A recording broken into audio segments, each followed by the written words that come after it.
31절로 34절까지만 우리가 한번 다 같이 읽어보겠습니다. 너무너무 익숙한 말씀이고 잘 아는 내용이죠.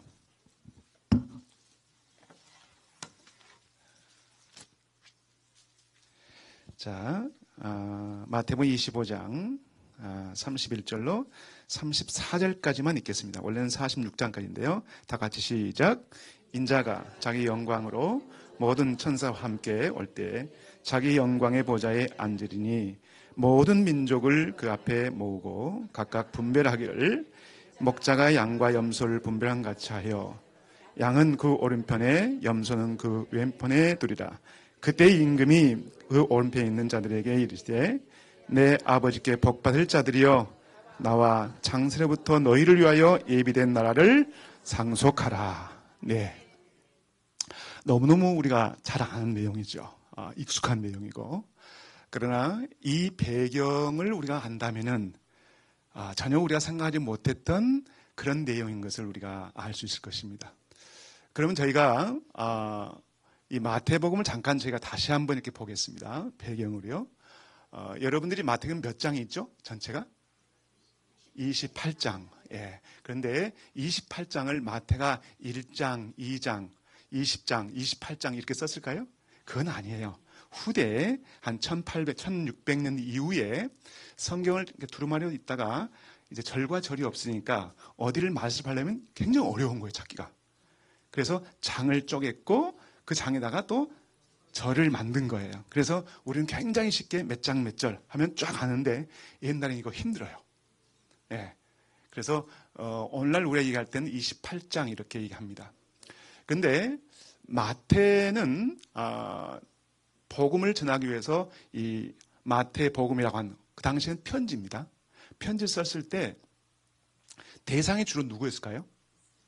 그렇습니다. 유대인이에요. 이 관점을 여러분이 놓치시면 안 돼요. 일단 성경에 처음에 기록되었던 그 원래 뜻은 우리가 알고, 그리고 그 뜻에 합당하게 우리가 적용을 할 수 있겠죠. 그렇기 때문에 우리가 이 부분을 알고요. 또 하나, 그러면 마태가 이방인이 아닌 유대인들에게 전하기 위해 썼기 때문에 내용이 조금 유대인적이고 우리가 이해 안 되는 것들이 있어요. 그러니까 예를 들어서 일상적이고 습관적인 내용은 기록할 필요가 없어요. 대표적인 게 뭐냐면 절기. 굳이 절기 얘기 안 해도 유대인들 뭐예요? 다 알아요. 예. 그 다음에 먹는 문제, 코셔 문제. 이건 조금 좀 어려운 부분인데 이방인과 우리가 좀 어려워요. 유대인하고. 지금도 유대인들은 가립니다. 먹을 것, 먹지 말 것. 어디에 기준해서? 레위기 11장, 젓가락장. 예? 예. 젓가락장. 그래서 지금도 그걸 가립니다. 먹을 걸, 안 먹을 걸. 근데 이런 부분들은 굳이 상세하게 마태가 쓸 필요가 없었어요. 자, 그러면 여러분 또 한 가지 보십시다. 마태가요, 그러면요, 28장을 기록했는데 그 28장 가운데 28장은 어떻게 보면 예수님이 탄생해서 예수님이 돌아가실 때까지 33년의 역사를 28장으로 이렇게 기록했단 말이죠. 그런데 어떤 장은 단 이틀의 얘기를 5장이나 하려 했어요. 33년의 역사를 쭉 기록하는 과정에서 예수님 하셨던 얘기가 얼마나 많겠습니까? 근데 왜 굳이 단 이틀의 얘기를 5장이나 썼을까요? 그렇죠. 중요하니까. 마태의 시각에서는 그 당시에 유대인들에게 너무너무 중요했기 때문에 이 부분을 자세하게 기록하기 위해서 마태복음을 기록했다라고 볼 수 있어요. 그러면 여기 어디냐? 오늘 지금 저희가 보고 있는 마태복음 21장부터 25장까지입니다. 이게 5장이에요. 이게 이틀의 얘기를 5장이나 상세하게 기록하겠습니다. 그러면 우리는 그냥 넘어갈 수 있지만은 특별히 유대인들에게 있어서 이 장은 그냥 넘어갈 수가 없는 뭔가 그 안에 많은 메시지가 있다라고 우리가 볼 수 있어요. 자, 우리가 다 아는 내용입니다. 마태복음 21장은 어떤 내용이죠? 일반적으로 보면은 입성하시는 거예요. 예수님께서 나귀 타고 입성하시는 것. 우리는 너무 심플하게 잘 아는 내용이에요. 그런데 우리가 여기서 알아야 될 것. 유대인은 알고 있지만은 우리는 모르고 있는 것이 있어요. 이게 아주 특별한 날입니다. 예수님께서 이날 나귀 타고 어디에요? 감람산에 오셔서 가시는데 예수님께 이날 오시지 않으면 안 돼요. 근데 이게 왜 그러냐면 이날은 아주 독특한 날인데 이날은 모든 유대인이 다 알고 있기 때문에 굳이 그 날에 대해서 쓸 필요가 없어요. 너무 상식적이니까. 그럼 이 날이 무슨 날일까요? 여기 절기를 하나 보십시다. 무슨 절기였죠? 예수님 돌아가실 때? 6월절이에요. 그러니까 6월절과 연관된 날이 있다는 거예요. 이 날이. 이 날이 어떤 날이냐면은 모든 유대인이라면은 6월절 때 하나님께 드리는 제물이 있죠. 그러니까 뭘 드리죠? 양을 드려요. 양. 근데 양이 여러 가지입니다. 우리는 다 양이죠. 예. 근데 성경에는 한 5가지 정도 양이 있어요. 그러니까 우리는 다 그냥 무슨 양이든 다 양이야. 근데 유대인들은 구별해서 양을 구별합니다. 예를 들어서 저 에스키모인들은요, 남미나 남극이라 이런 데는 눈이 많으니까 눈의 가지가 한 20가지가 있어요. 다 하얗잖아요, 우리는요. 근데 그들은 그 삶 속에서 눈을 다 가립니다. 그것처럼 유대인들은 양이 있지만은 그 양들도 다 가려서 불러요. 우리는 그냥 하나 양입니다. 예를 들어서 아주 토실토실한 아주 암양, 아주 새끼 조금 지난 암양. 이 양이 무슨 양인지 아세요? 아니요. 이게 라헬이에요. 라헬이란 말이 그런 의미야. 예. 그러면은 여러분 예를 들어서 이스라엘 다녀오신 분들 계시죠? 예, 너무 많은 것 같으니까 안 다녀오신 분 손 들어보세요. 눈 감고. 예, 다음에는 꼭 가시기 바랍니다. 예. 이스라엘 가시면은 광야를 지나다 보면 양을 보셨을 거예요. 여러분 가운데 양을 보시면 양이 어때요? 아주 하얀가요? 아니면 더러워요. 예, 다녀오신 분들 그럴 거예요. 예. 그래서 성경을 이제 보면 문제가 돼요. 이스라엘을 좋은 게 뭐냐면은, 여러분 꼭 이스라엘 다녀오실 게 뭐냐면은, 제가 좀 개인적으로, 제가 아는 여기 분당에 있는 어느 이동원 목사님 하는 말씀이 있어요. 여러분, 성지순례는 사치가 아닙니다. 시간과 여유가 있으면 꼭 다녀오시고 또 다녀오시고. 왜냐하면은 그때마다 성경을 보는 게 달라져요. 여러분들이 성지순례 가장 좋은 건 뭐냐면은 지금까지는 좀 추상적이에요. 예루살렘, 베들레헴, 갈릴리 호수 좀 굉장히 추상적이에요. 근데 성경을 딱 우리가 가서 펼쳐놓고 보면요, 성지도 다녀오면은 그게 너무 익숙하니까 거리감이 여기 예루살렘, 여기 갈릴리 호수, 베들레헴, 나사렛 그 지역은 다 몰라도 그런 단어가 오면 어때요? 확 들어와요. 그러니까 성경이 이해하는데 굉장히 좋습니다. 그런 단점이 뭐냐면 이런 거예요. 갔대 광해 봤는데 양이 너무 지저분해, 너무 더러워. 근데 그걸 보면은 이제 성경을 볼 때 하나 고민이 돼요. 뭐냐면 이사야가 하는 말이 있어요. 너희 죄가 뭐처럼 부를지라도 진홍같이 부를지라다. 왜 제가 이걸 하냐면요. 제가 아주 오래전에 어느 분이 와가지고 이제 서울에 왔는데 저한테 인사를 해요. 김 목사님 오셨냐고. 제가 김 목사가 아닌데 왜 저한테 김 목사라 하지? 제가 김 목사 아닌데요. 그랬더니 목사님 김진홍 목사님 아니세요? 그러더라고요. 그 당시엔 제가 안경이 까매가지고 그 당시엔 머리가 아직 다 나가지 않은 상태니까. 그래서 그분이 하신 말씀을 해요. 내 이름을 왜 바꾸십니까? 성경에는 진홍 같이 붉을지라도 양털처럼 혀지리라. 근데 그 진홍이란 말이 어원을 보면요 어떤 거냐면은 아무리 내가 그 때가 아니라 이게 인입니다. 인. 여러분들이 시골에 저는 어릴 때 시골에 자랐기 때문에 농촌에 자랐기 때문에 논두렁이 가다 보면은 목을 심을 때요 벌레들이 있어요. 그 물가에 물 흘러나는 곳에 거기서 쐬면요 그 벌레의 이 피부가 쐬면은 이게 안 좋아집니다. 이게 그런 인이 바뀌었을 때 그게 바로 진홍이에요. 히브리에서 말하는 아무리 너가 벗기려고 해도 안 벗겨진 그 죄. 그 죄를 누구한테 오면 하나님 앞에 나오면 너희가 양털처럼 혀진다 했단 말이에요. 근데 양이 어때? 양털이 누리끼리 해. 그러니까 여러분 이제 성경에 이사야가 눈이 좀 어두웠구나. 그래서 바꿔야 돼. 너희 죄가 진홍같이 볼지라도 양털처럼 누리끼리 하리라. 이러면 맞는데 이제 문제야. 이거 보여지는 것은 분명히 누리끼리 하는데 성경은 하얗게 했으니까 이게 문제예요. 근데 성경이 문제가 아니라 우리가 문제입니다. 우리가 보고 있는 양은 일반 양이에요. 근데 아주 하얀 양이 있습니다. 눈이 부실 만큼. 그 양은 세라고 그래요. 세. 일반적인 양은 케베스예요. 그 다음에 토실토실한 양은, 암양은 라헬. 그 다음에 토실토실한 순양은 탈. 달라요, 다. 이름이 달라요. 근데 우리는 다 하나로 뭐라고요? 그냥 양이야. 근데 그 아주 하얀 이 눈이 부실 만큼 하얀 양은 어떤 양이냐? 여러분, 중동에는 너무 황사가 많고 머리가 많고 그렇기 때문에 양이 태어나서 한 6개월도 안 되면 나가면 다 더러워질 수밖에 없어요. 뉴질랜드 안 가봤습니다. 그런데 양이 뭘 하기 위해서요?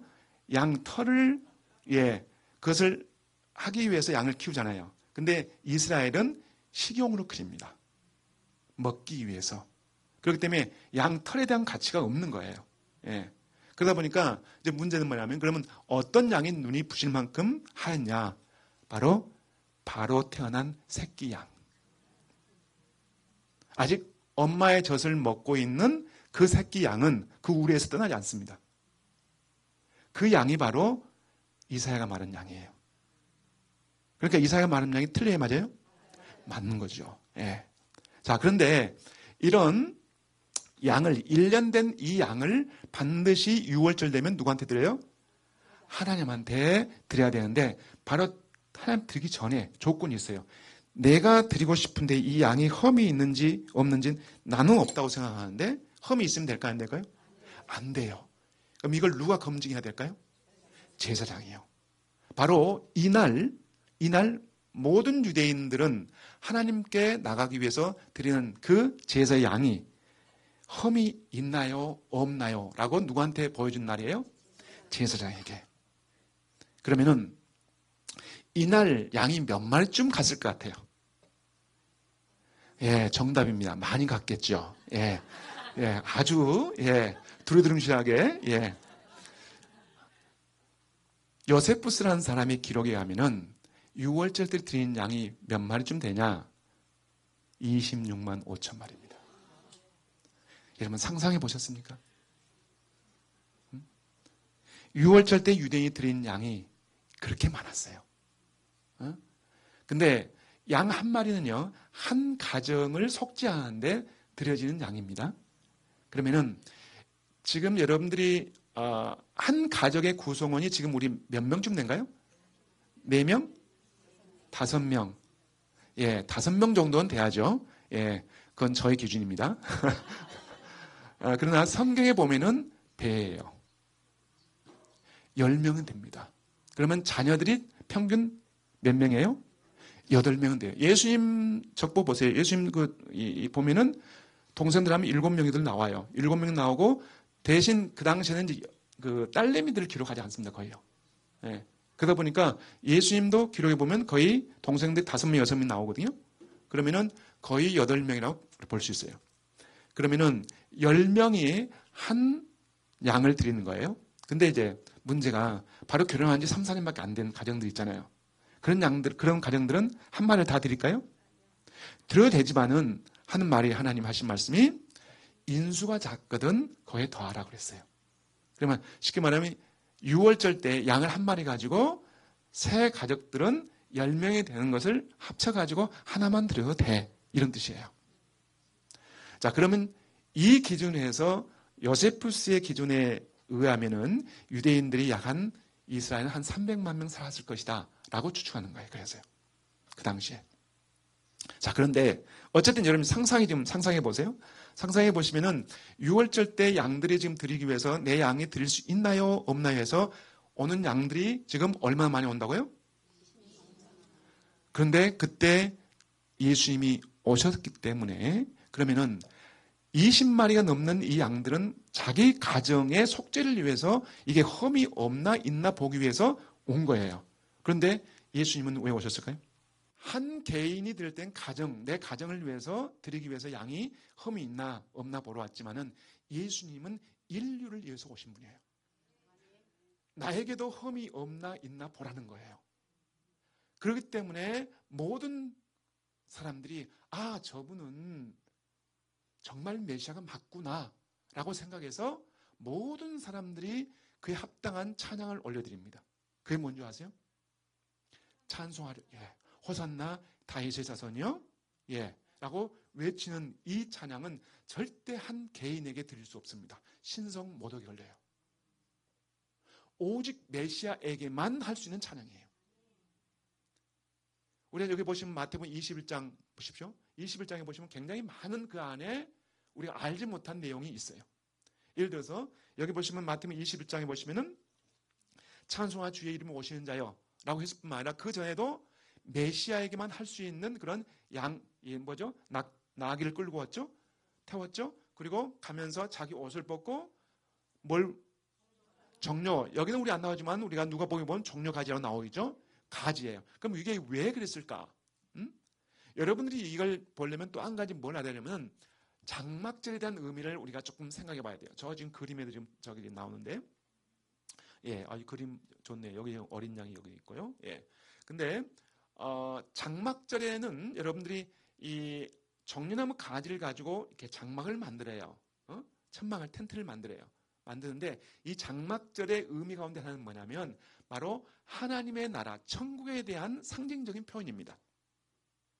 우리의 인생 장막 같은 인생이기 때문에 인생이 누가 와야만이 영원한 하나님 나라를 갈 수 있다? 메시아가 와야 돼.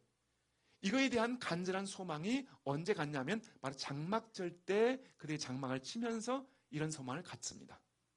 그렇기 때문에 유대인들이 자기가 생각했던 그 메시아가 왔다고 확신했기 때문에 그 가지를 가지고 환영하는 거예요. 그런데 반대로 아직 예수님을 영접하지 않은 일반 유대인들은 그걸 보면서 너희가 어떻게 좀 성경이라고 짜맞추게 하려고 했는데, 그분을 좀 이렇게 높이려고 했는데 너희가 잘못됐어. 왜 잘못된 줄 알아? 너희가 하고 있는 행동은 장막절이 해야 될 얘기인데 지금 절기는 무슨 절기예요? 유월절이야. 그러니까 너희가 어떻게 하다 보니까 뭘 만들다 보니까 헷갈렸는데 이것만 봐도 너희는 잘못된 종교야. 그 메시아가 될 수가 없어. 어떻게 장막절 때 또 아니면 또 유월절 때 이 절기 행사가 다를 수 있어? 라고 얘기해요.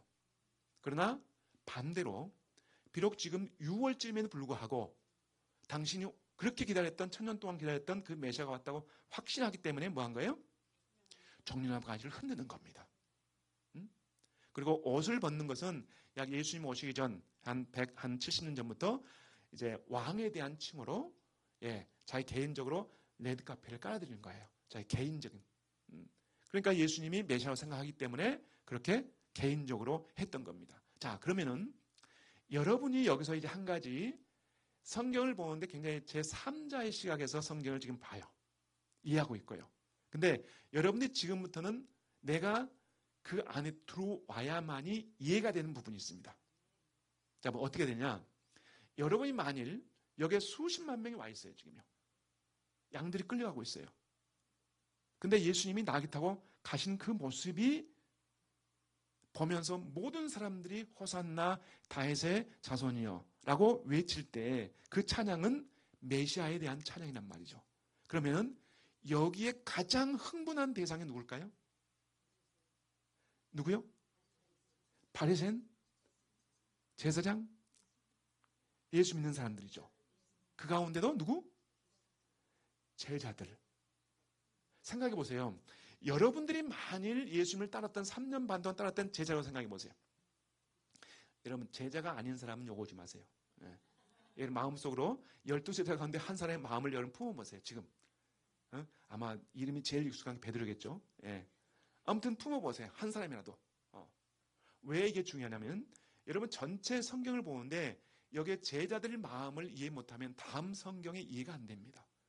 그 이해가 여러분들이 안 됐던 이해가 뭐냐면 바로 그 다음날 아침에 지나가다가 무화과나무 열매가 없는 걸 보고 저주하신 얘기 나오죠. 이게 이해 안 되는 이유가 왜 안 되느냐? 여러분이 이 상황 안에 제자들 안으로 들어오지 않았기 때문입니다. 만일 여러분들이 제자인 마음을 가진다면 무슨 의미인지 알 수 있어요. 자, 그러면은 여러분들이 흥분할 거예요. 가장 흥분할 겁니다. 왜요? 내가 3년 반 따라다니는데 진짜 그분이 하나님 나라가 임한다고 지금 생각이 안 해요? 생각하죠. 예? 여러분 지금 21장인데 20장, 19장, 18장, 19장에 오면은 빌립이 어머니가 여리고 근처 오다가 하는 말씀이 있어요. 예수님, 저하고 좀 얘기하십시다. 뭡니까? 제 아들 빌립 여호와 있는데 올라가시면 될 것 같은데 우의정, 좌의정 약속해 주세요. 했어 안 했어요? 했죠. 그러면은 정말 제자들이 그걸 놓고 나서 그 나라가 임한다고 믿지 않았으면 시기심 나가지고 야 이놈아 이렇게 할까요? 다 하나님 나라가 임한 걸 믿었어요 안 믿었어요? 믿었어요. 모든 상황을 볼 때 정말 예수님이 메시아로 믿었고 그리고 이번에 올라가시면은 하나님 나라가 임할 걸 정말 믿었어요. 그런데 5일 전에, 이건 5일 전입니다. 이거 성경에 어디 나오냐면 여러분이 출애굽기 12장에 보시면은 4절 5절에 보면은 바로 6월절 5일 전이 되면은 양을 흠인지 검증한 날이에요. 그러니까 유대인들은 다 알고 있는 거예요. 그러면은 많은 사람들이 찬양할 때, 외칠 때 거기서 바로 여러분들 12명만큼은 말할 수 없는 흥분과 기대와 베드로나 누구는 지금 뒤에서 거기는 언덕이기 때문에요. 45도 각도의 이렇게 언덕이거든요. 밀지 않아도 어때요? 그냥 내려가요. 예. 그래도 아마도 누군가는 앞에서 제자가 온 어떤 제자는 끌고 갔고 뒤에는 밀려고 했을 거예요. 빨리 가서 예수님 어디 가서 한마디만 뭔가 외치시면 천지가 개벽하고 하나님 나라에 임할 것 같은데 그분만 당신만 함구하고 계시는 거예요. 어쩌면 답답함도 있고 기대감도 있고 그런 감정에서 어떤 제자는 자꾸 가다가 예수님 얼굴을 또 보고 돌아서서 봤을 거예요. 그때마다 외치는 그 외침은 상상을 성경에 보시면은 온 성이 뭐 있다고 했어요? 8절. 예. 예, 보면은 온 성이 예. 어디 나오죠? 몇 절이죠? 10절. 예. 예수님께서 예루살렘에 들어가시니 온 성이 소동하여 가로되 예. 그러니까 지금 이런 환경에서 제자들이 가장 긴장할 때가 언제냐면은 바로 성전에 들어가기 바로 직전. 감람산에서 쭉 이렇게 내려오시다가 성전에서 감람산까지 1km 돼요. 1km 정도. 그러니까 내려온 길이니까 뭐 쉽죠. 예, 이렇게 쭉 내려가다가 조금 평지에서 계곡도 지나가지고 언덕 올라가서 성전으로 들어갑니다. 그 타이밍이 제가 볼 때는 가장 클라이막스예요. 제자들이 얼마나 기뻤을까. 제가 그 동영상이 아니라 그 그림을 하나 지금 가져왔는데 제가 늦게 와가지고 제가 여러분 못 보여드리는데 오히려 잘 된 것 같아요. 한 번 더 오죠, 뭐. 예, 나중에. 예, 나중에. 예. 근데 얼마나 기대가 컸을까요? 상상해 보십시오. 정말 내 목숨을 걸고 당신을 따랐고 그리고 탁 들어갔을 때 예수님 하는 행동이 뭐였어요? 혁대를 푸시고 오히려 그냥 도저히 자기가 상상할 수 없었던 일들을 하시죠. 다 모든 걸 다 헤쳐버리고 다 예. 그 행동을 보면서 다른 사람은 몰라도 제자들은 어떨까요? 그렇죠. 이제 여러분들 그 실망감을 한번 생각해 보세요. 내가 그냥 한 일반인을 따랐으면 좋아. 내가 유명한 납비를 따랐다면 내 3년 정도는 뭐 그럴 수도 있지. 그런데 내가 누구를 따랐었어요? 메시아를 따랐어요. 근데 지금 하시는 행동을 보니까 이분이 메시아 아니야? 여기서 오는 그 실망감. 이 실망감을 여러분들이 가지고 있어야 됩니다. 또 한 번. 그 기대와 실망감 속에서 다시 약 한 3km 정도 되는 거리로 걸어갈 때 처음에 올리브산 올라갈 때는 당당하게 앞에서 노래 부르면서 휘바람 불고 올라갔지만은 지금 갈 때는 어떨까요? 죽을 맛이지. 앞에가 아니라 예수님 앞에 가시는데도 뒤에 꼬리 밀고 억지로 어쩔 수 없이 따라가는 거야. 자, 그리고 여러분들이 누구의 집에 왔냐면 막달라, 아니 이거 마리아와 누구죠? 가야, 예, 그 나사로 집에 와가지고 지금 마르다와 지금 마리아가 있는데 그 전날도 잔치를 해줬어요. 6일 전에 요한복음 보면요. 그런데 바로 이 5일 전 그 다음날 예수님 오셨을 때 그 제자들 왔을 때 또 만찬 했을까요? 했을까요? 당연히 하죠. 어? 오라비를 살려줬고 그렇게 만나고 싶었던 그분이 오신다는데 지금 같은 그런 뷔페는 아니지만은 뭐 만찬에 뭐가 있겠어요? 빵 몇 조각이 있고 뭐 우유 이거 있지. 여러분처럼 이렇게 맛있게 그거 없습니다. 예. 너무 풍요로우니까 여러분들이 지금 오해하시는데 어쨌든 그럼에 불구하고 진수성찬처럼 차려놨을 거예요. 그러면 여러분 와가지고 배고프니까 앉아가지고 맛있게 먹었을까요? 죄송하지만 내가 제자라면은 나는 그 실망감 때문에 나는 그날만큼은 먹지 않았을 것 같아요. 여러분 먹었다 할지라도 죄는 아니에요. 그렇잖아요? 그러나 한번 생각해 보세요. 그날만큼은 여러분 이게 17장 18절 얘기입니다. 이제 어디냐면 17절에요. 예, 그들이 성 밖으로 나가서 베다니에 가니 거기서 유하시니라. 자, 그리고 18절 나오는데 17절과 18절을 단 1, 2, 3초도 안 걸려서 그냥 읽어버리기 때문에 문제예요. 17절과 18절은 최소한 12시간 이상을 뭔가 그 안에 있었던 사실을 여러분 생각해 봐야 돼요. 어떤 일이 있었을까? 옛날엔요, 지금은 이스라엘은 지금도 6월, 이 절기가 되고 또 밤이 되면은 뭐 여기도 마찬가지로 전기 키면 환하잖아요. 그렇죠? 유대인들은 옛날엔 전기 없고 저희도 뭐 우리가 50년, 60년 전만 해도 없었으니까 저녁이 되면 어두워요. 아침까지. 그렇잖아요. 그러면 그 깜깜한 시간에 뭘 했을까? 유대인들은 참 말이 많습니다. 어딜 가든 특별히 비행기 타면요. 뒤에서 웅성웅성하고 끝이 없이 말하는 놈이 있으면 좀 유대인이다. 이렇게 생각하면 맞아요. 하여튼 유대인들은 말을 많이 해. 예, 옛날에 94년도에 라빈이라는 수상이 돌아가셨어요. 95년도에 돌아가셨는데 그때 노벨 평화상을 탔어요. 평화상을 탈 때 세 사람이 탔습니다. 그 당시에 수상 라빈, 그 다음에 페레스, 그 당시에 이제 외무부 장관, 그 다음에 아라파트 들어봤죠? 아라파트. 지금 이제 가자 얘기 나오는 아라파트요. 이 세 사람이 이제 공동으로 노벨 평화상을 탔어요.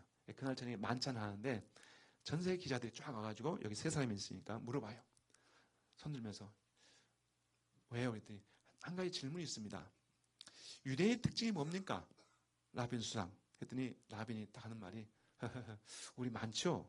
예, 특징이 많은데 우리는 말을 많이 합니다. 말을 많이 하는데 하면서 하는 말이 옆에 있는 페레스를 보면서 아니 그 누구죠? 아라파트를 보면서 제가 이분하고 같이 얘기를 해보니까 이분도 얼마 안 했으면 유대인 되겠습니다. 뭐예요? 말이 많다고. 예. 그만큼 말을 많이 하는 민족이 이 유대인입니다.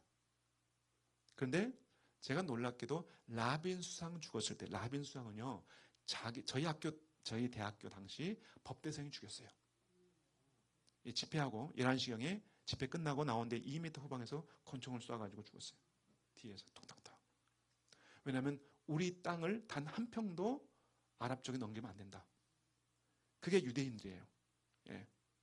근데 그때 유대인들이 얼마나 슬퍼한지를 봤어요. 사람들이 말을 하지 않더라고요. 너무 놀라워가지고 외부에 테러를 당했다면 막 분노하겠는데 누가 죽였어요? 그렇죠. 자기 민족이 죽였단 말이에요. 그러니까 말을 안 해요. 그것처럼 생각해 보세요. 그때 제가 섬겼던 그 유대인 목사님이 하신 말씀이 얘기를 하시더라고요. 우리가 지금 이 라빈 수상이 돌아가신 걸 보면서 느낀 게 한 가지 있다. 그게 뭐냐면 이들이 얼마나 슬퍼한지를 우리가 지금 보고 있는데 왜? 이스라엘의 대통령, 쉽게 말하면 거기는 내각제이기 때문에 수상이 대통령 같은 거예요. 최고의 지도자를 우리가 죽였기 때문에 하는 그 슬픔을 우리가 보고 있다. 이는 언젠가 우리가 예수님을 그렇게 죽였던 것에 대한 그 슬퍼함을 우리가 지금 보고 있다. 이렇게 표현하시더라고요. 자, 돌아갑니다. 12제자들이 자기 인생에 있어서 가장 큰 실패를 했어요. 그때 갖는 그 실패감, 이게 너무 컸기 때문에 12시간 가까운 밤이 되면서 그 밤을 잘 수 있을까요? 저라면 잘 수 없을 것 같아요. 그리고 곰곰이 3년 1시간, 3년 반을 대세금해 봤을 것 같아요. 모든 게 부정적일 수는 없잖아요. 그래서 등에 등을 댔지만은 12명들이 서로 말을 하지 않고 밤을 샜다고 생각해 보세요. 왜 제가 이 말씀 드리냐면은 여러분들이 이제 철야를 할 때가 있잖아요. 요즘은 철야도 않더라고요. 예. 근데 철야를 하게 되면은 배가 고파요? 배가 고파요, 안 고파요? 고프죠. 근데 배를 안 고플 때는 있어요. 열심히 밤새도록 외치고 예. 그러면 배 안 고픈데 조용하면 배가 고파요. 예. 여러분 날을 세볼 때 배고프잖아요. 자, 제가 왜 이 말씀드리냐면은 18절 이하에 보면은 예수님이 시장하단 말이 나옵니다. 시장하신지라. 그럼 무슨 말일까요? 여러분 성경 전체 가운데 예수님이 시장이란 말을 표현할 때는 40일 금식하실 때만 나옵니다. 그러면은 하루 이틀 예수님 금식 아닌 굶식하지 않았을까요? 수없이 3년 동안 많은 금식하셨을 거예요. 근데 그때는 왜 이런 표현을 하지 않고 이날만 시장하다고 했는 거예요.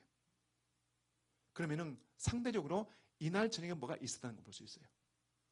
에너지를 많이 쏘았다는 의미예요.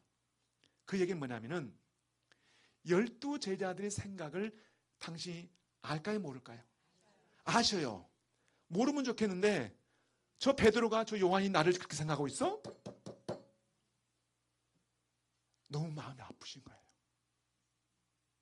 그 에너지가 아침까지 당신이 뭐예요? 너무 많이 쏟았기 때문에 배가 고플 만큼. 자, 그런데 새벽쯤 되었을 때 어떤 제자가 생각하는데 부정적인 것만 아니라 어떤 보면은 긍정적인 것이 딱 하나 떠올랐습니다. 뭐냐면 예수님이 어제 당신을 메시아로 선포하자는 이유는 이것 때문일까? 이게 아닐까? 라고 하는 생각. 그 어떤 말씀이 거기를 이렇게 스쳐갈 때 그걸 한번 연결해 봤습니다. 그 의미를 깨닫는 순간 너무 엄청난 사실을 알게 된 거예요.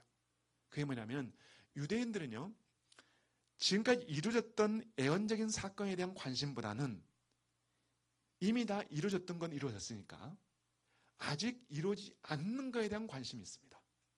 그럴 거 아니에요. 그 관심과는 하나가 뭐냐면 여러분의 기도를 보세요. 여러분 기도에 유대인들은 기도인 90% 이상 내 기도가 없습니다. 개인 기도가 없어요. 무슨 기도인지 아세요? 나라. 하나님의 나라, 이 땅이 당신 나라가 이루어지는 그 꿈, 그 비전, 그에 대한 약속과 언약이 있는 그 말씀을 가지고 하나님 이렇게 말씀하셨잖아요. 이걸 이루어주세요. 이 기도인데 그 기도 가운데 하나가 뭐냐면 에레미야서 1장 10절로 11절 읽어보세요.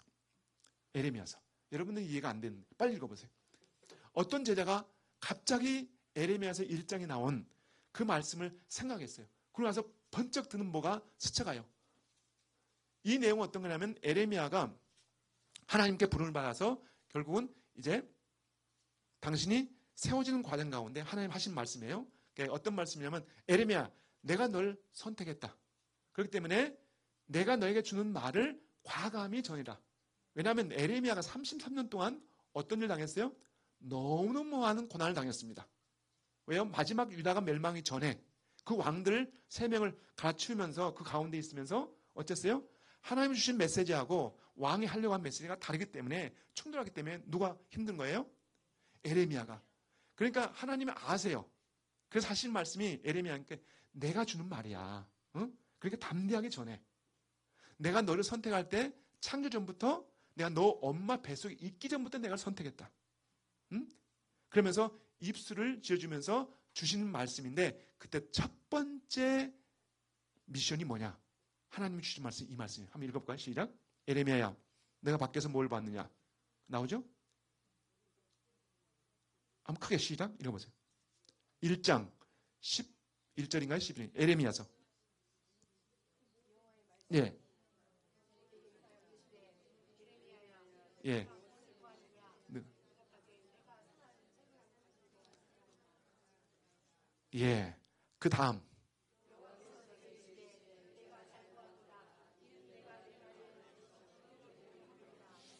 아멘. 아멘이죠? 예, 무슨 뜻인지 몰라도 아멘. 예. 여러분, 이 말씀을 이해하세요? 죄송하냐면 우리 이해가 안 돼요. 이해할 수가 없어요. 제가 이제 성경을 번역하는데요. 성경을 번역하면서 너무너무 좋을 때가 있어요. 근데 이제 문제는, 예를 들어서 이런 거죠. 말이 있어요, 말이면은 우리가 두 가지 있죠. 예, 말하는 게 있고, 달려가는 말 있잖아요. 그것처럼 히브리어는 그렇게 뜻이 두세 가지 있는 거예요. 그 언어 안에. 예? 그러니까 예를 들어서, 의롭다는 말이 있죠? 의롭다는 말은 구제란 말과 같아요. 예. 그것처럼 뜻이 이렇게 막 중복되어 있는 뜻들이 있거든요. 근데 이걸 하나를 선택해야 돼. 번역은요, 우리는요. 그러니까 이걸 우리 독자가 외국인들이 알기는 어렵습니다. 자, 그럼 여기서 먼저 어떤 말이냐면 하나님이 에레미야에게 말씀해요. 에레미야, 너 밖에 가서 뭘 봤니? 네, 뭘 봤다고요? 예, 일단 살구나무는 아니야. 성경 원문은요. 이게 원래는 아몬드예요. 예, 아몬드. 예, 아몬드 가지를 봤다. 예. 그랬더니 하나님 하신 말씀이 잘 보았다. 너가 본 것을 내가 그대로 뭐하리라? 지키리라. 예, 이게 여러분한테는 아무 미닝이 없어요. 근데 유대인들이 이건 너무너무 중요해요. 왜요? 에레미야가 처음 받은 미션이고 이걸 반드시 이루고 되겠으니까. 그러면 먼저 알아야 할 건 여기에 아몬드에 대한 비밀이 있어요. 아몬드의 비밀이 있습니다. 아몬드는요, 이스라엘에서 이제 지금 겨울이 되나요? 네, 겨울이 되는데 겨울이 이제 지금 뭐 그런 게 없죠. 근데 옛날에는 겨울이 한 3개월 되거든요. 이스라엘은 주로 12월에서 3월까지 비가 많이 와요. 예, 그럼 눈도 올 때가 있고. 그런데 우리 이제 나이 드신 분들은 이제 아침에 빨리 일어나니까 박물 탁 열면은 뭘 보냐면 아몬드 나무를 봅니다. 앞에 꼭 아몬드 나무 하나 키워요. 집 앞에. 왜 그러냐면 모든 나무 중에 봄을 제일 먼저 알리는 꽃이 아몬드 나무 꽃이에요. 우리나라는 뭐죠? 우리는 개나리예요. 예. 개나리는 좀 너무 가치가 없고 벚꽃 정도 하십시다. 벚꽃. 예. 벚꽃하고 똑같이 매화 똑같습니다. 예. 아몬드가 똑같아요.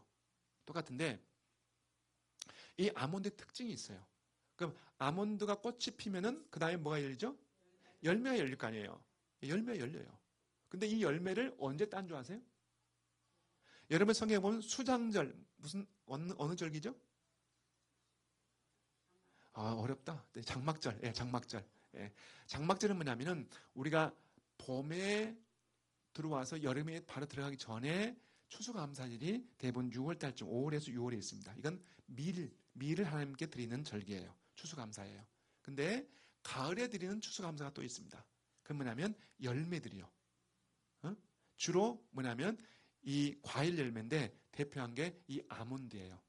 아몬드를 수장한다는 거예요. 저장한다는 거예요. 그래서 수장질이라고 그랬습니다.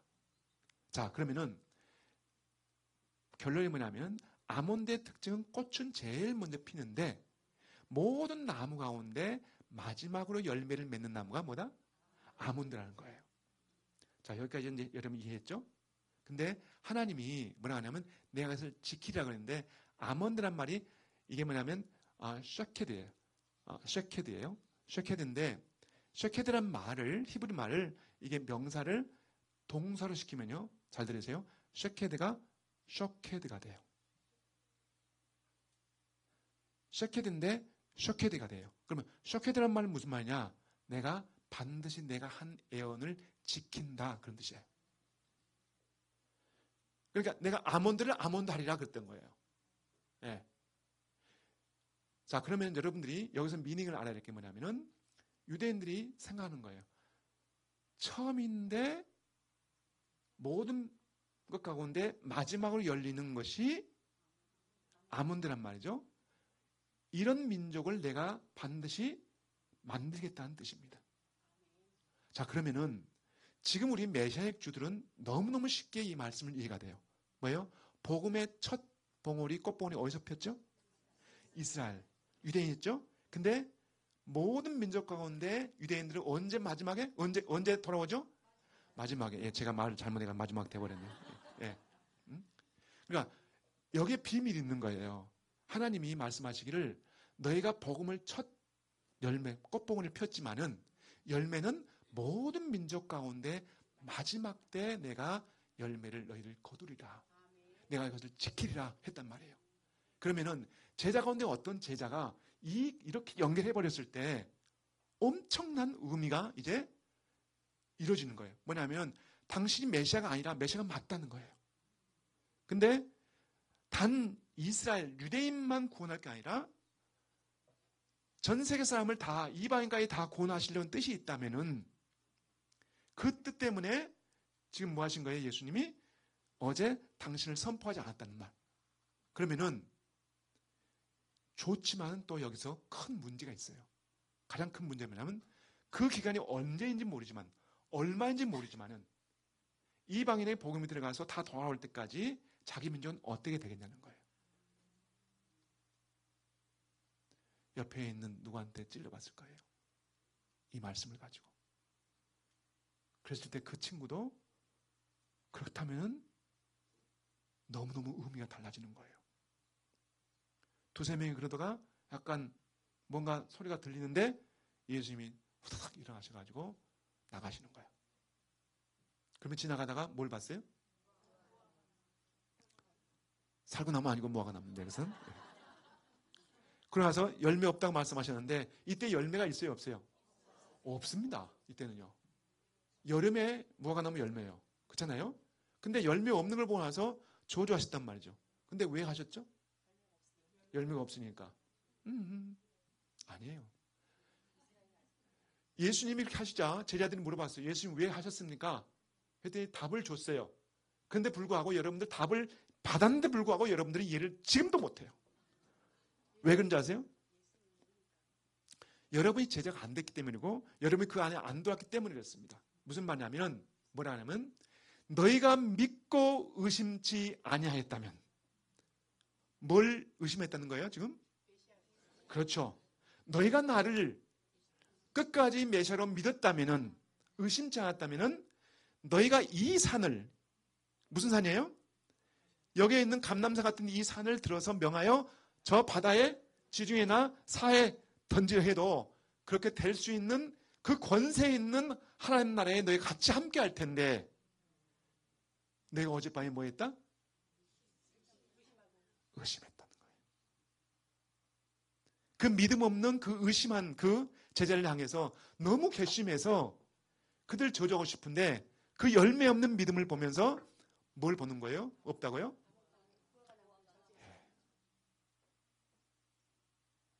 유대인들은요, 자기가 이해 못하면 또 물어봅니다. 반드시 물어보게 돼 있어요. 심지어요, 여러분들이요, 전 여기 오니까 참 좋은데, 이스라엘 설교하잖아요? 목사가 잘못 얘기하면은, 그 성경 그렇게 안 돼 있는데? 이해 못하면 다시 한번 얘기해달라고 그래요. 그게 맞는 거죠. 네? 여러분이 지금 하나님 말씀을 접하는데, 이해가 안 됐다? 잘못 말하고 있다? 그걸 용서할 수 없는 거예요. 권위는요, 하나님 말씀에서 있는 거지 자리에 있는 게 아니에요. 그러니까 반드시 물어보게 돼 있습니다. 근데 제자 누구도 그에 대해서 토를 달아요? 그럼 뭐 했다는 거예요? 자기가 의심했던 거에 대한 찔끔함 때문에 한마디도 거기서 예수님한테 말을 못해요. 자, 그런데 그날 저녁에 의심했던 주제가 뭔지 아세요? 주제가 다음에 나온 얘기들입니다. 뭐냐면은 어떤 제자는 침례 요한을 메시아로 생각한 제자가 있었어요. 어떤 제자는 하나님 나라에 대해서 의심했고 부활에 대해서 의심했고 심지어는 꼭 메시아가 다윗의 후손으로만 와야 될까? 왜냐하면 그 전으로 수도 없이 메시아라고 얘기했던 사람들이 많이 나타났습니다. 근데 그들 가운데는 다윗의 가문이 아닌 사람도 있었어요. 그러면 이 내용이 어디 나오냐? 성전에 들어가서 바리새인과 사두개인과의 나눴던 대화의 주제입니다. 그게 지금 여러분들이 보시면 21장에 20절 이하에 나온 것들이요. 그리고 23절에 나온 것들이요.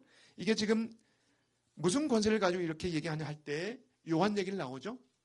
여기에 각가지의 주제들은, 큰 주제들은 다 그 저녁에 제자들이 의심했던 주제라고 생각하시면 됩니다. 자, 시간 없으니까 넘어갑니다. 뿐만 아니라 제자들은 이런 생각 저런 생각 하면서 어떤 제자가 생각했을 때 아까 말씀드렸던 그 에레미야를 이해했던 그 제자에게는 예수님께서 답을 주신 내용이 어떤 답이냐면 23장 39절입니다. 그 말은 여러분들이 굉장히 중요한 말인데요. 한번 읽어볼까요? 시작.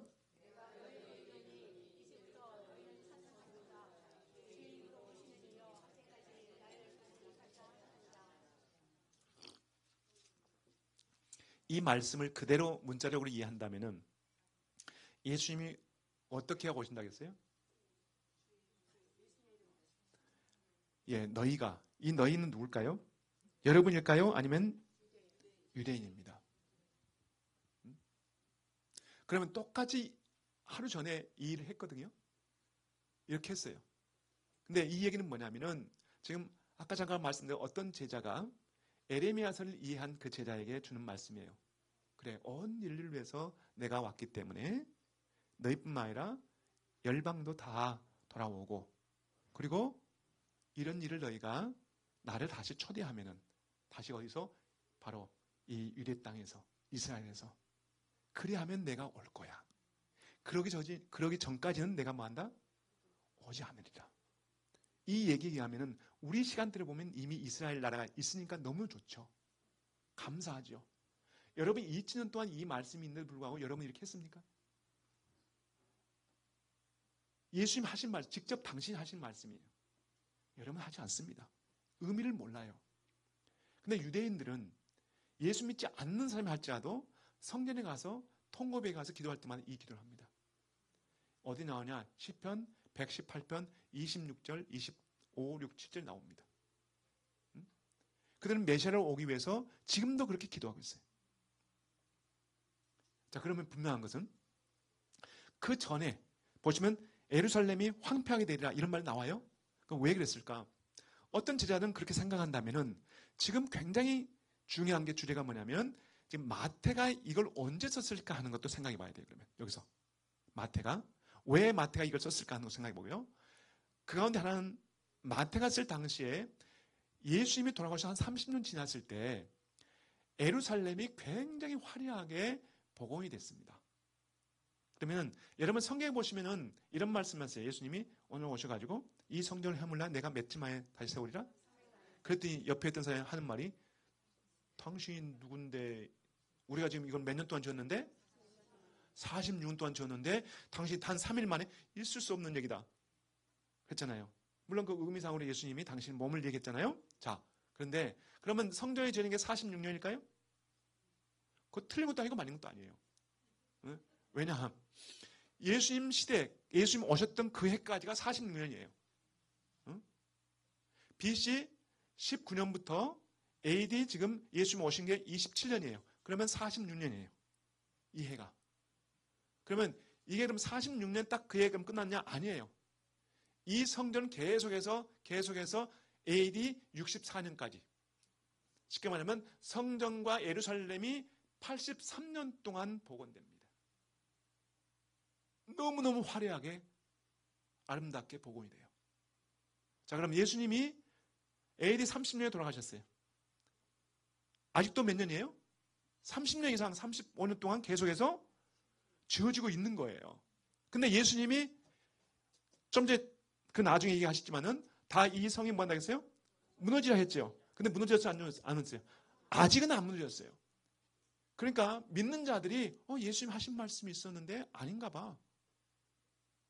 점점점 멀어져가고 하나를 의심하니까 더 다른 거 양보하기 시작하고 나중에는 저분이 메시아가 아니었구나.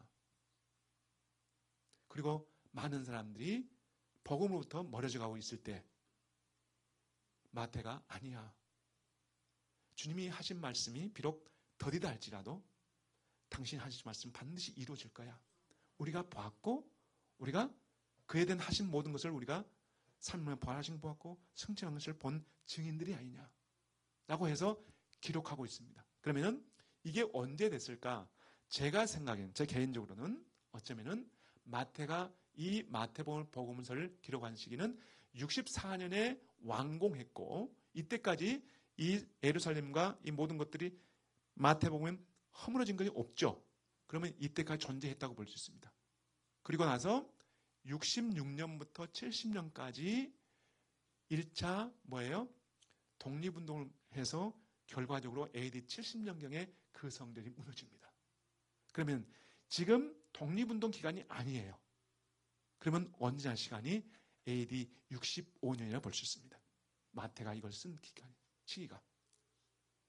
자, 그러면은 돌아옵니다. 말씀으로요. 24장 보십시다. 다른 부분 다 이해됐어요. 그럼 여러분들 이제 이 패턴으로 여러분들 성경을 보시면은 그 24장까지 내용을 전체를 여러분 다 이해되는 거예요. 왜 이 말씀 하셨는지. 자, 딱 왔을 때 어느 제자가 예수님이 딱 올라가자마자 어깨를 끼고 돌려놓습니다. 왜냐하면 예루살렘을 성을 보여드리는 거예요. 그럼 무슨 말이냐면 제자들이 질문하고 싶은 게 있었어요. 다 지금 이해됐습니다. 근데 뭘 이해 못한 거예요? 성전은 어떻게 되는지 이해가 안 되는 거예요. 성전은. 다 말씀하셨는데 성전에 대해서는 말씀 안 하셨어요. 그랬더니 뭐라고 그랬어요? 제자들한테 돌 위에 돌 한 남지 않고 다 뭐한다? 다 무너지리라. 이 말씀 제자들은 물어본 거 아니에요. 물어보지 않고 몸을 이렇게 올라가는데 돌려놨을 뿐이에요. 그 얘기는 뭐냐면 아직 예수님이 앞에 있는 성전에 대해서 말씀 안 했기 때문에 그건 어떻게 되겠습니까? 라는 것을 이미 알았다는 거죠. 자, 그러고 나서 이젠 제자들이 조용히 자기들끼리 12명이 모여가지고 너 어젯밤에 무슨 생각했어? 너가 그랬어? 내가 예수님을 나 그렇게 생각했어. 그 모든 생각을 조합하면서 뭐에 대한 질문을 가지고 나오죠? 마지막 때 어떻게 되겠으며 주님 오실 때 무슨 징조가 있겠습니까? 라고 왔죠? 근데 진짜 하고 싶은 질문이 있었어요. 그걸 하지 않습니다. 제자들이. 여러분이라면 어떤 질문을 하겠습니까? 언제 오시냐? 좋아요. 그러니까 지금 이 성전은 어때? 언제? 어떻게 무너지며 그리고 주님 오실 때 어떤 징조로 어떤 표적으로 이 땅에 임하겠습니까? 라고 질문했지만은 그러나 진짜 제자들, 여러분이 제자라면 여러분이 예수님 앞에 있다면 그 당시에 어떤 질문을 하겠냐는 거예요. 우리 민족은 어떻게 되겠습니까? 하지 않겠습니까? 주님 오신데 바로 오시지 않고 온 열방을 회복하고 오신다면은 그리고 온 성이 무너지고 민족이 다 흩어진다면은 우리 민족은 어떻게 되겠습니까? 내 개인이 아니라 이 질문이 크지 않겠습니까? 그래서 예수님께서 답을 7가지 답을 주십니다. 7가지. 25장 전체가 24장에서 25장까지가 오늘 지금 전체 내용이 7가지 주제를 가지고 말씀하세요. 오늘 하기 전에 지금 여기에 나오는 마지막 양과 염소의 비유예요. 오늘요. 그 전에는 비유는 뭐냐면 달란트 비유입니다. 그 전에는 뭐냐면 주님 오실 때에 대한 얘기예요.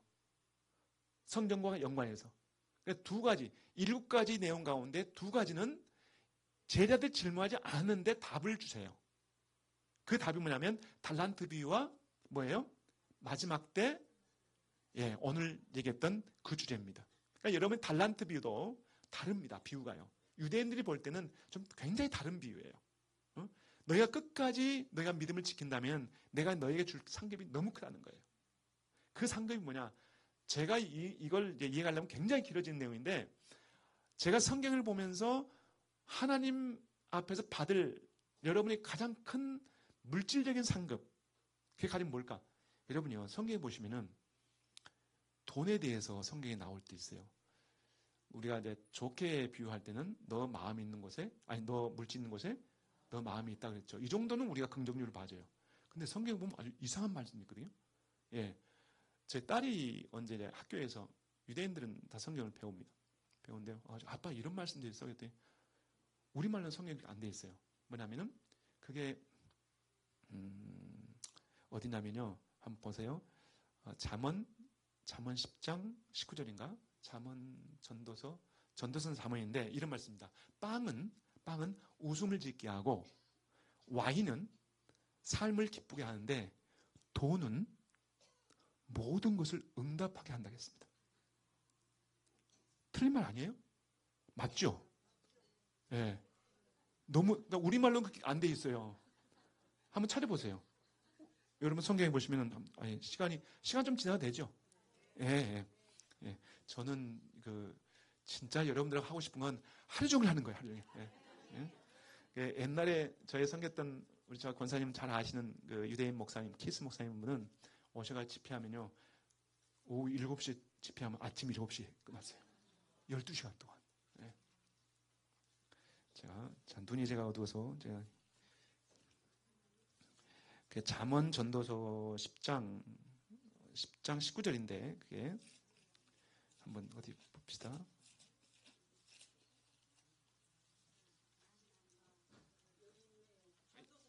전도죠. 예, 한번 읽어보세요. 예, 예, 예. 예. 그러니까 이거 너무 번역이 너무 잘못된 거예요. 이런 게, 자, 제가 번역합니다. 예.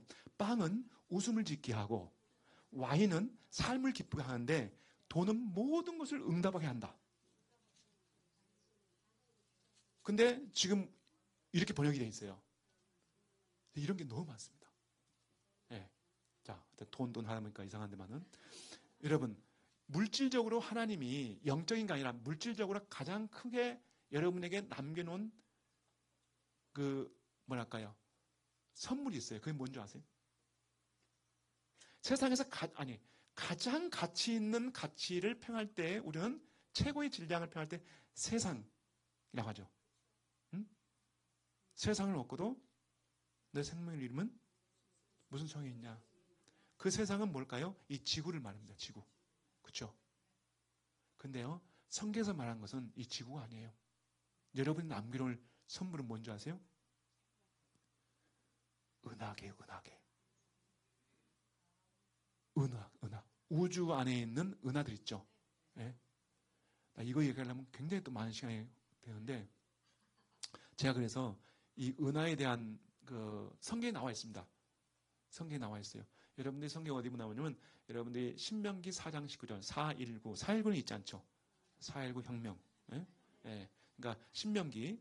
근데 거기에 보시면은 우리말로 이것도 번역이 조금 됐는데 잘못 어순이 돼가지고 무슨 말인지 몰라요. 한번 읽어보실래요? 한 분이? 예. 예. 예.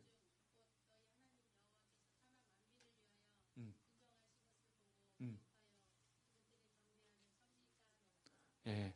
일단 아멘. 이해를 못해도. 근데 일단 이 신명기 4장은요, 여러분들 우상 섬기지 말라는 겁니다. 예? 어떤 환경 속에서 우상을 섬기면 안 돼.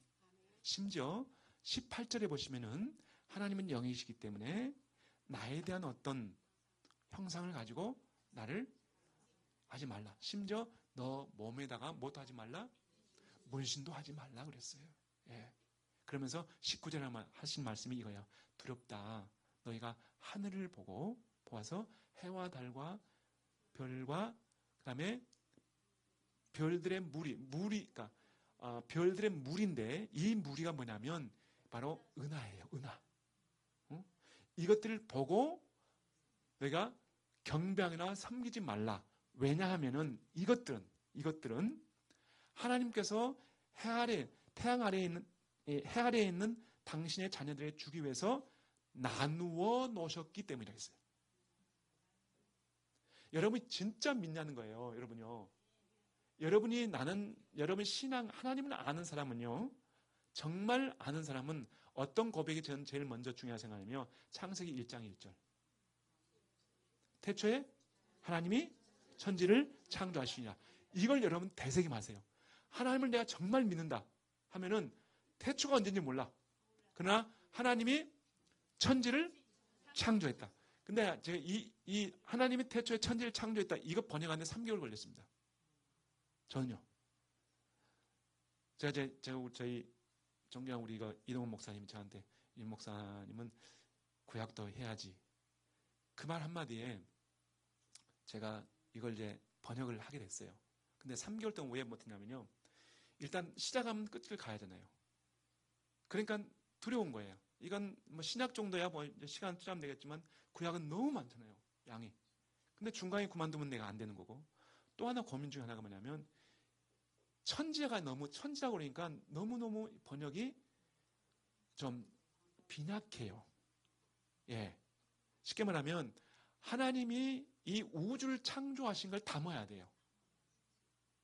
우주를 창조하신 걸. 근데 다행히 하늘천 이제 뭐 땅 지로 우리가 한자를 우리가 정말 한자 좋습니다. 한자는 정말 번역하는데 너무너무 좋아요. 한자가요. 그런데 어쩔 때는 문제가 있어요. 그러니까 지금 이런 거예요. 하늘천 해가지고 그냥 하늘, 땅 그러면은 이게 이상해요. 근데 히브리 성경에는요 뭐라 했냐면 하늘들입니다. 하늘들 복수예요. 예. 그러니까 하늘들을 창조하시고 그 다음에 그 땅은 뭐냐면 지구를 말합니다. 예. 그러면 이 우주를 안에 있는 모든 그 별이 뭐냐면 은하들이에요. 그 은하들을 뭐한다? 성경에 보시면 다 이름이 있다고 그래요. 그 이름을 부른다고 그랬어요. 잊지 않고요. 전 내게 어딘지 모르겠어요. 찾아보고 싶어요. 응? 여러분 우리 은하 안에도 이 지름이 우리 은하 지름이 10만 광년이에요. 여기서부터 여기 오는데 얼마 걸린다고요? 빛의 속도로 10만 년 걸려요. 10만 년. 이건 되게 굉장히 작은 거야. 이건요. 근데 이 안에 3천 광년 가면요. 여러분이 좋아하는 다이아몬드 있죠? 다이아몬드 지구 딱 3배 된 다이아몬드 별이 있어. 그건 쓰레기야 그냥. 그런데 우리보다 더 큰 은하가 제일 가까운 은하가 무슨 은하인지 아세요? 여러분 들어봤어요. 안드로이드 들어봤죠? 안드로메다 들어봤죠? 여기서 250만 광년이에요. 예? 250만 광년 동안 여러분 250만 비속도로 가게 되면 거기를 갈 수 있어요. 정류장. 예. 첫 번째. 여러분 우리 시대는요. 이 은하에 대한 걸 하나님이 풀어주기 위해서 여러분 다 하나쯤 가지고 있어요. 이제는요. 은하에 대한 개념이 다 트였어요. 왠지 아세요? 제가 지금 아까 가는데 여러분 저는 다 아까 전화기 있으세요? 예, 하나 보여줘 보세요. 예, 그러니까 올려주세요 이렇게. 자 이게 뭐예요? 핸드폰이죠. 이거 이름이 뭐예요? 갤럭시예요. 응? 은하란 말이에요. 은하. 여러분 저는 로마서 11장에 보시면 33절 이런 말씀 있어요. 모든 만물은 이 빛의 속도 내 음파 하나도 다 만물 안에 들어와요. 만물이 누구로부터 왔다? 주님으로부터 왔고 하나님으로부터 왔고 그분을 위해 존재한대요. 그리고 그분께로 돌아간다고 그랬어요. 만물이. 그러면은 여기에 있는 이 핸드폰이 누굴 위해서 왔어요? 그분을 위해서 존재하는 거예요. 그리고 그분께 갈 거예요. 모든 만물은 다 그래요. 응? 이거 역시 여기에 쓰여지니까 이게 주의 일을 위해서 쓰여지잖아요. 여기 있으니까. 그렇잖아요? 그것처럼 모든 것이 헛것이 없는 거예요. 자, 그러면은 이 이름을 갤럭시라고 지은 삼성이 자기 의도는 아니었지만은 하나님이 이 계시를 열어주기 위해서. 심지어 이 갤럭시 시스템이 뭐예요? 왜 안드로이드 했을까? 뭔가 우리가 알지 못한 세계를 뭐예요? 풀어주도록 하기 위해서 세상 사람들은 그걸 추구하지만은 그게 하나님 말씀 안에서 연결되어져요. 그러면 생각해 보세요. 여러분, 내가 복음을 받아들였는데 어떻게 하다가 너무 가치가 없어. 너무 쉽게 받았으니까. 여러분 복음 받아들이는 데 있어서 금식하고 여러분 빌어보고 매일 아침 해봤어요? 안 했잖아요. 너무 쉬우니까 너무 쉽게 버려요. 그런데 최소한 물질 세계에 있어서 여러분의 주어지는 가치가 뭐가 있다고요? 갤럭시 하나쯤은 가지고 있다는 거예요. 진짜 하나님이 이 우주를 만들었다면은 이 우주 안에 있는 그 수많은 갤럭시들을 뭐 때문에 만들었냐는 거예요. 지금 오늘 이 말씀은 그 말씀을 분명히 말합니다. 당신의 자녀를 위해서 주기 위해서 다 각각 이렇게 나눠놨다고 말씀하십니다. 바로 그 말씀이 뭐냐면은 성경에 보시면은 달란트 비유를 문화라고 비유했어요. 다른 복음서에 보면은 5 문화를 남긴 자는 5 뭐래요? 고울, 시트를 준다는 거예요. 그 고울이 바로 제가 볼 때는 갤럭시예요. 그러면 내 복음이 얼마나 가치 있는가 하잖아요. 자, 그런 이스라엘 당시의 제자들에게 두 번째 하신 말씀이 바로 오늘 결론입니다. 자, 보세요. 마지막 때 인자가 올 때 그 영광과 함께 당신이 앉아서 모든 열방을 다 뭐예요? 그분 앞에 모아놓고 양과 염소처럼 가르리라. 자, 여러분 오른쪽에 있는 염소들이 하는 말이 뭐예요? 양들이 하는 말이 저는 한 거 없는데요? 했더니 뭐라고 그랬어요? 내가 아니라 너 주변에는 어렵고 헐벗는 사람 도와주는 것이 나를 도와주는 것이다. 이렇게 표현했죠? 틀린 말 아닙니다. 정반대는 내가 그러고 있을 때 너희가 저들을 모른 체 했기 때문이라 말씀합니다. 그런데 제자들에게 예수님 하실 때 그런 말씀일까요? 아닙니다. 지금 이 논제는 너희가 열방이 흩어질 거야. 그때 너희가 수많은 고난과 고통을 받을 거야. 그러나 끝까지 너희가 견딘다면 너희는 이런 달란트로 너희에게 상급이 임하겠지만은 그러나 너희가 고통을 당할 당시에 그 고통을 내가 모른다 하지 아니하리라. 무슨 말이냐? 마지막 때 내가 왔을 때 그 열방의 모든 지도자를 뭐 하겠다? 내가 반드시 심판하리라. 너희를 어떻게 대응하에 따라서 내가 모른다 하지 않고 모든 민족의 왕들을 다 내놓고 다 양과 염소처럼 가르겠다고 하신 말씀이 이 말씀입니다. 제자들 하신 말씀은 분명합니다. 이 의미입니다. 우리가 한번 이제 생각해 보십시다. 여러분, 1년 전에 가자에 있었던 사건 아시죠? 그로 인해서 수많은 사람들이 희생당했습니다. 이스라엘 건국 이래 가장 큰 희생이었고 아픔이었습니다. 그러니까 일반인들이 1,400명이 죽었고요. 그 다음에 한 240명이 끌려갔습니다. 그리고 약 거기 한 250명인가요? 이상 되는 그 어린 아이들이 그 키부트에 죽었는데 너무너무 잔인하게 죽었습니다.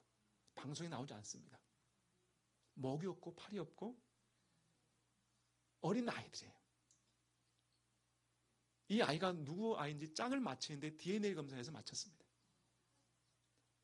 심지어는요, 어느 집에 들어갔더니 빵을 굽는 오븐에서 나왔어요. 이스라엘 건국 이래 가장 비참한, 그래서 이스라엘이 용서할 수 없다고 해서 지금까지 하고 있는데 조건입니다. 뭐냐면 포로 돌려주면 그만둘게. 그로 인해서 지금 많은 희생자가 나올 수밖에 없습니다. 근데 지금 와서 보십시오. 열방은 다 누구한테 얘기합니까? 이스라엘 잘못했다고 얘기해요. 만일 우리 생각해 보십시다. 우리가 지금 북한에서 일산 쪽에 파주 쪽에 와가지고 약 한 6천 명을 죽이고 약 한 400명을 끌려갔다고 생각해 보세요.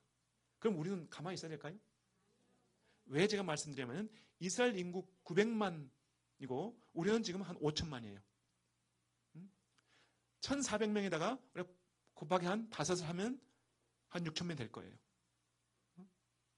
그러면은 우리가 이스라엘의 이런 감정을 가지고 대처하고 있는 이스라엘을 열방은 성경에 나와 있습니다.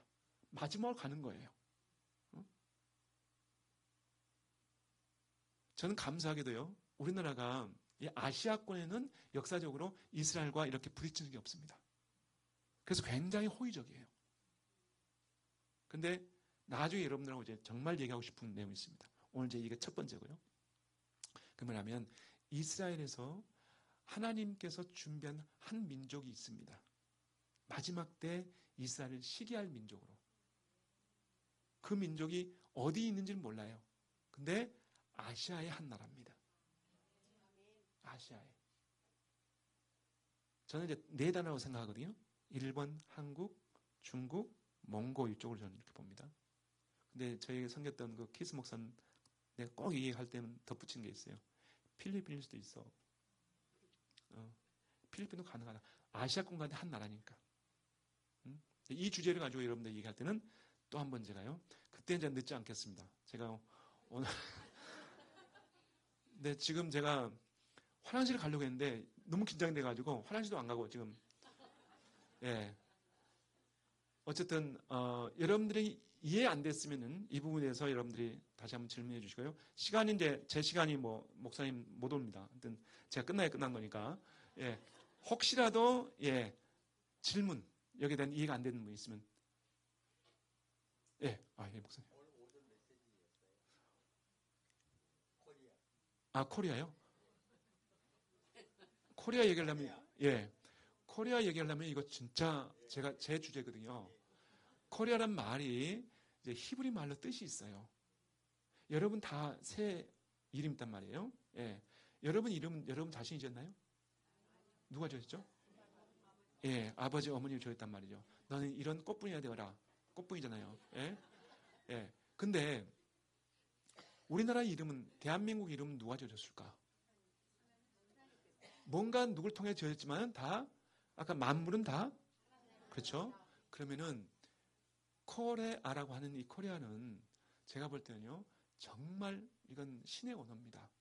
그러니까 무슨 말이냐면 제가 지역합니다. 죄송합니다. 유대인들 하나님 이름 부르면 안 돼요.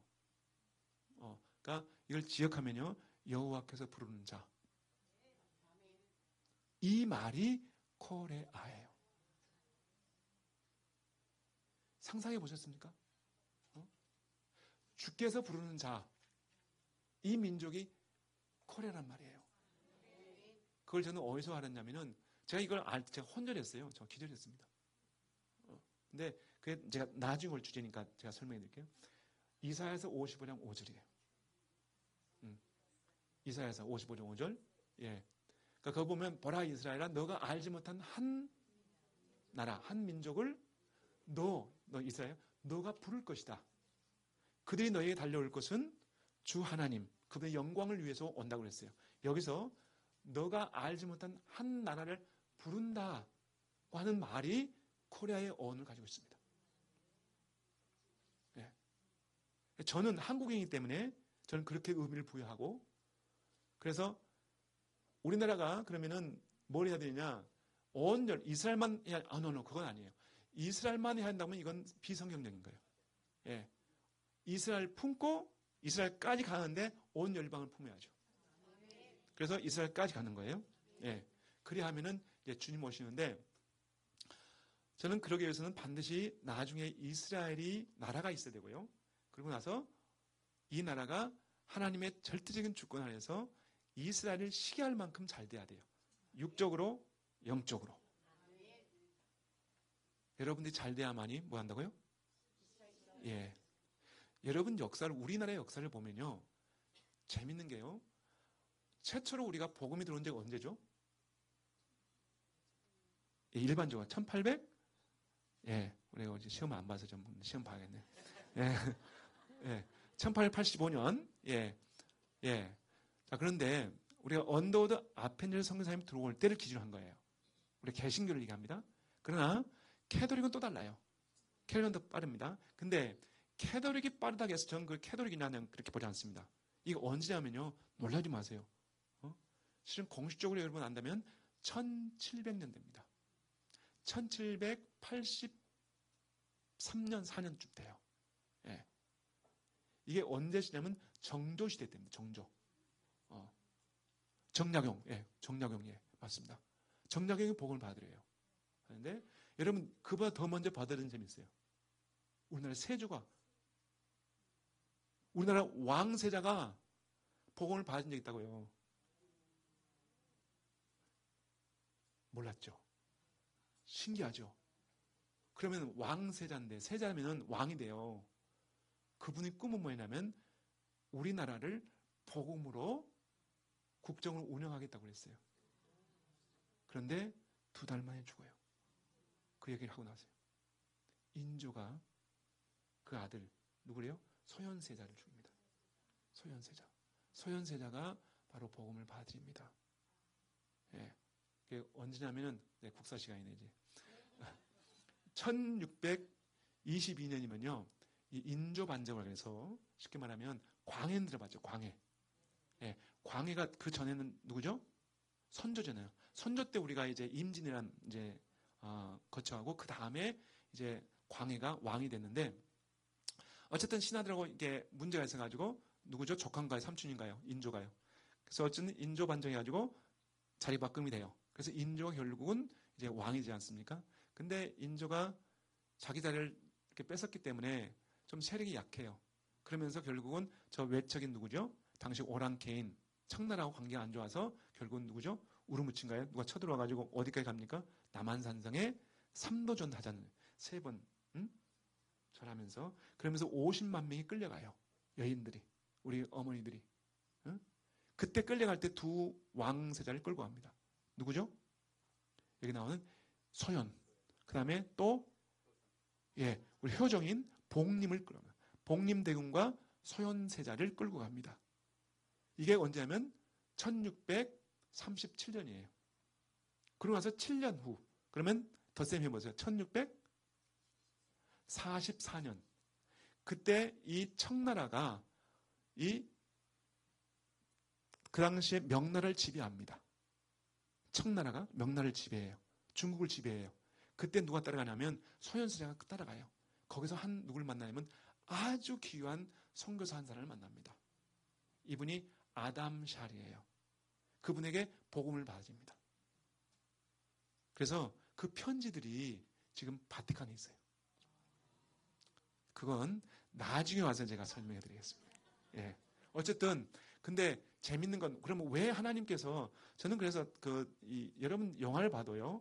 이 연속극 봐도 역사적 배경을 가지고 보면 재밌어요. 저는 그래서 그날 이름을 잃어버렸는데 목사님 아실 수 있어요. 침을 가지고 죽이더라고요. 소현세자를 침을 가지고 죽이는데 어쨌든 하나님은 왜 막아주지 않았을까? 에스더처럼. 저는 의미 부여를 좀 해봅니다. 하나님이 만약 그때 우리나라를 소현세자를 통해서 쉽게 말하면 유럽처럼 복음을 받으렸다면 여러분이 이렇게 있지 않습니다. 왜요? 캐톨릭에서는 이런 복음의 열정을 가질 수가 없어요. 그런데 하나님 나라에서 반드시 이 민족에 쓰임받기 위해서는 조건이 하나 있어요. 그 조건이 뭐냐면 이스라엘 나라가 있어야 돼요. 그렇기 때문에 1600년대에는 유대인들이 이스라엘 돌아갈 수가 없었습니다. 재밌는 게 1620년 인조 반조 때요. 바로 네덜란드에서 105명이 어디로 가요? 아메리카로 데리고 건너가요. 여기에 35명의 누가요? 여러분 청교들이 들어갑니다. 그래서 미국 나라가 세워져요. 1700 몇 년이죠? 76년 7월 4일 날 미국이 나라가 세워져요. 근데 1776년 3월 맺히는 거 보겠는데 이날 바로 누가요? 정조가 우리나라 왕이 됩니다. 역사를 보면 너무 재밌는 게 많아요. 연결되는 것들이. 네? 어쨌든 이 얘기는 제가 나중에 내년에 와서 또 말씀을 드리겠습니다. 시간이 너무 많이 지났으니까.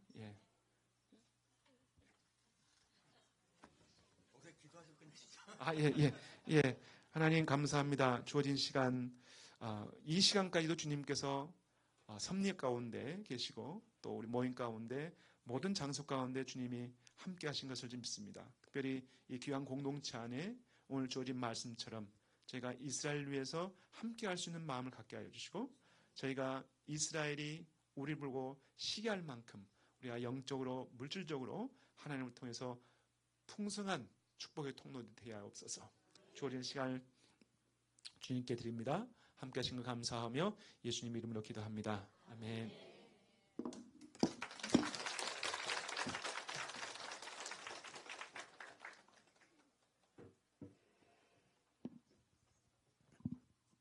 목사님 빨리 화장실 갔다 오십시오.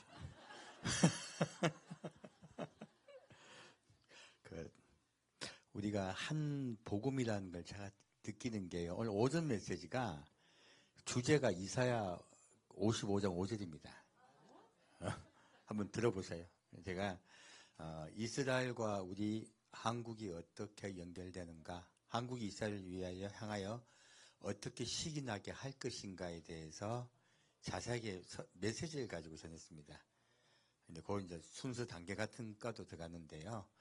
아마 좀 목사님의 설교를 제가 듣고서 오랜 시간 동안 고민하다가 메시지를 받아서 좀 더 뭐라 그러죠? 제자가 스승보다 나은 게 좋아요. 청출어람이라고 다시 좀 더 많이 좀 깊이 들어가서 메시지를 전했습니다. 그리고 오늘 목사님 말씀하셨던 은하 이야기 저도 다음에 해드릴게요. 여러분 제가 왜 그 말씀 드리냐면 하나님 우주를 창조하셨습니다. 근데 지구는 너무 작고 은하계 전세계 우주는 너무 크잖아요. 근데 왜 은하계를 만드셨을까? 여러분 다 한번 고민 안 해보셨어요? 우리는 먼지만 한데 은하계는 너무 크잖아요. 근데 놀랍게도 그 은하계를 만드신 이유와 목적이 있다는 거. 선생님 들어가고는 지금 찬양 틀어야 돼. 어디서 이제 찬양할 테니까 찬양 더 드리겠습니다. 이게 오늘 왜 지금 제가 마지막에 찬양 하나 틀려고 그러냐면은 우리 선교사님 오시기 전에 오늘 오전에 우리 무슨 찬양했습니까? 비준비하시니. 이게 바로 오늘 선교사님 말씀하셨던 은하계에 관한 이야기죠. 근데 놀랍게도 그 은하계를 왜 만드셨을까에 대해서도 제가 한번 이제 오픈시켜 주시면 메시지를 전하겠습니다. 놀랍게도 이 우주 은하계도 여러분을 위한 하나님의 상급이세요. 그 부분에서는 지금 은하계 아닙니다. 새 하늘이에요. 새 하늘은 지금의 하늘과 다를 것입니다. 원래 지금의 하늘에 복을 주시려고 하셨다가 사람이 하나님을 거절함으로 인하여 현재 땅만 저주를 받은 것이 아니고 은하계도 저주를 받았습니다. 하지만 이제 우리가 하나님께 돌아감으로 새로운 새 하늘은 하나님께 복받은 하늘이 될 것입니다. 그리고 그것들이 여러분에게 상급으로 주님께 주실 것입니다. 이 얘기 처음 듣죠? 그런 것도 다 전해드릴게요. 자, 오늘 마지막으로 우리 아까 비준비하신 찬양으로 그리고 바로 기도하면서 오늘 들어가겠습니다.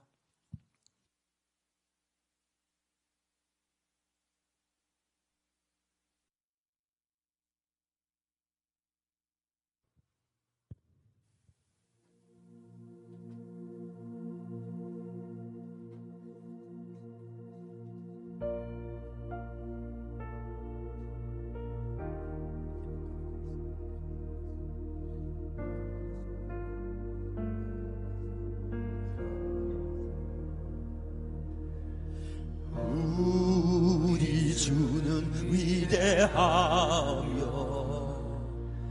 능력이 많으시도다.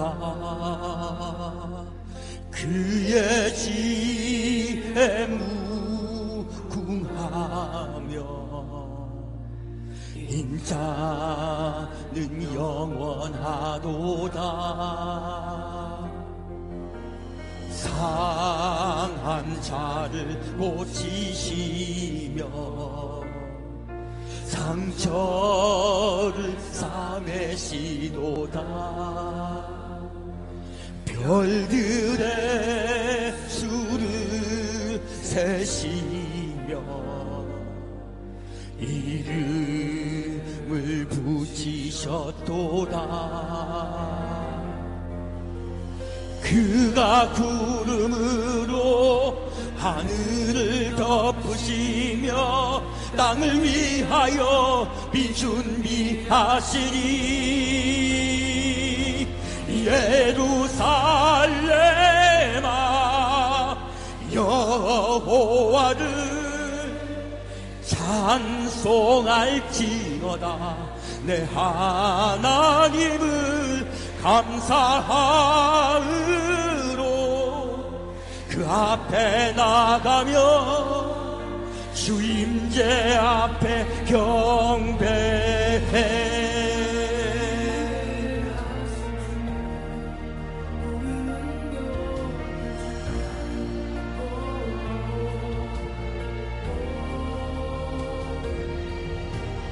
우리 주는 위대하며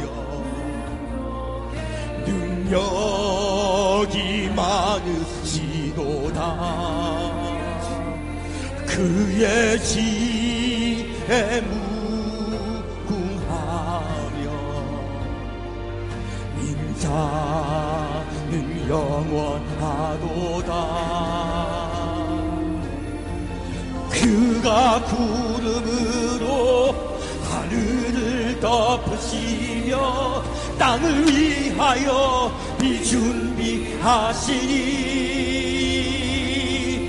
예루살렘아 여호와를 찬송할지어다. 내 하나님을 감사함으로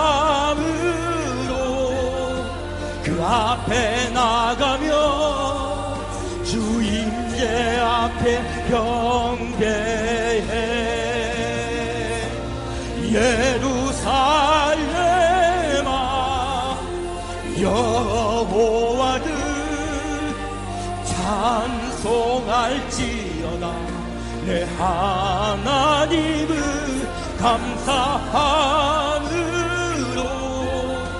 그 앞에 나가며 주 임재 앞에 경배해.